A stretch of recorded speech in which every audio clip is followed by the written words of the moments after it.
Porque quando a gente fala em habilidades, fobias, nem todo mundo consegue expressar a sua dificuldade. E o inventário foi feito de uma forma que ele dá os indícios para o caminho. Que é o inventário de habilidades sociais, né? Tá. Esse é um material... Esse não veio, né? Não. Esse é um material muito interessante que a gente se utiliza. Eu sempre falo que o teste ou o inventário, ele nos auxilia porque ele nos dá caminhos para cada indivíduo especificamente. E foi um inventário feito, se eu não me engano, eu tenho o de adulto e tenho o de jovem, não tem?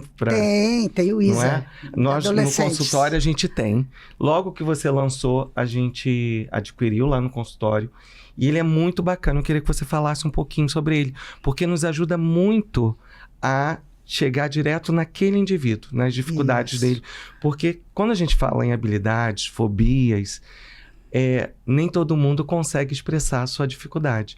E o inventário foi feito de uma forma que ele dá os indícios para o caminho. Exatamente. Tanto é que quando a gente dá a devolutiva, ele fala, mas você tem uma bola de cristal, como você descobriu isso? Que aí eu pego isso e transformo para a vida dele ali. Material de trabalho. É isso mesmo. Esse material é engraçado, porque quando a gente fez... Novamente tem o Almir aí muito pesado, porque eu falei assim, mas a gente está na academia, a gente tem que ficar produzindo artigo e não sei o que. Falei, não, vamos fazer um inventário.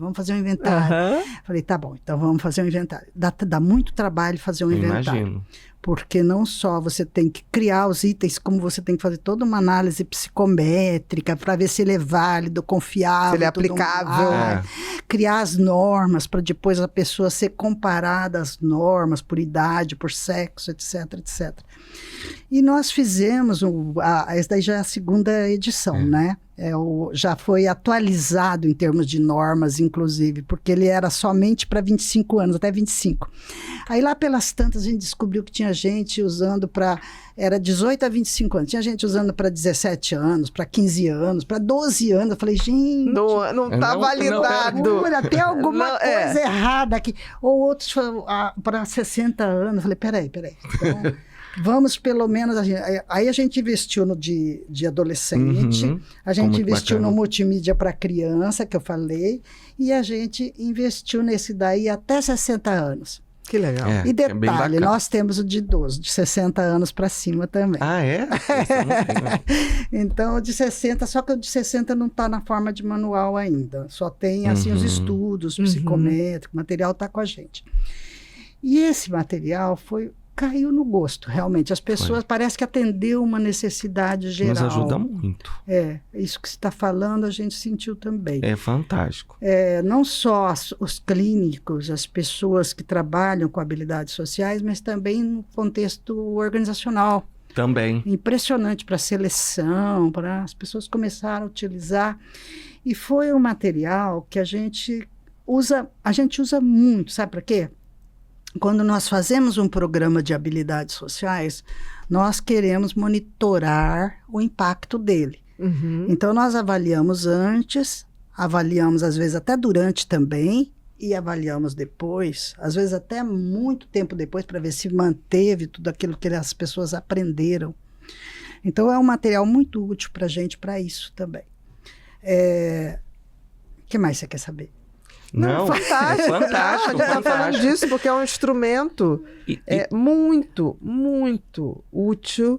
E de muito não é auxílio. Só dentro da médica, porque assim, é um instrumento que ajuda muito no diagnóstico também. Valida, foi bom você falar de reforça e guia muito o tratamento, principalmente do aspecto psicoterápico. Então deixa eu falar um pouquinho sobre isso. Há uns 6, 7 anos atrás, eu fiz um levantamento dos estudos que usaram. E aí eu fiquei até assim, abismada, eu fiz até um artigo sobre isso, porque tinha tanta coisa, quer dizer, as pessoas fazendo a relação com fobia social, com depressão, usando para verificar se tem relação déficits de habilidades sociais, depressão, déficit de habilidades sociais e fobia, déficit de habilidades sociais. e problemas antissociais, enfim, todos essas questão questões. da sexualidade. Sexualidade. Então, o que deu para perceber é que ele estava sendo utilizado assim dentro de um espectro muito grande de problemas, de questões, para conferir diagnóstico, como critério para dar diagnóstico. mais... Não, eu sempre tive como mais informação. Isso, são informações informação. adicionais. É mais uma reforma. Não como critério diagnóstico, aí eu acho que não vem. Eu me expressei mal. É em termos de correlação entre o diagnóstico e os déficits que podem ocorrer de habilidades sociais. Eu acho que são conhecimentos complementares muito interessantes. Trazendo luz. Exatamente. E aí, o que a gente viu é que as pessoas estavam, de fato, utilizando de uma maneira muito interessante. Nós continuamos estudando isso, vários alunos nossos pesquisando, e ele acabou se tornando o que a gente chama de padrão ouro, ou seja, quando alguém vai criar um novo instrumento, usa esse para verificar se calibra, se dá para calibrar alguma coisa.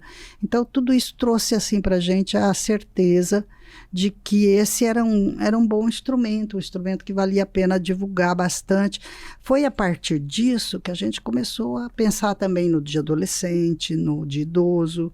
São instrumentos que têm uma estrutura parecida, mas com demandas próprias e com aplicação muito diferenciada. bom, muito bacana. Excelente.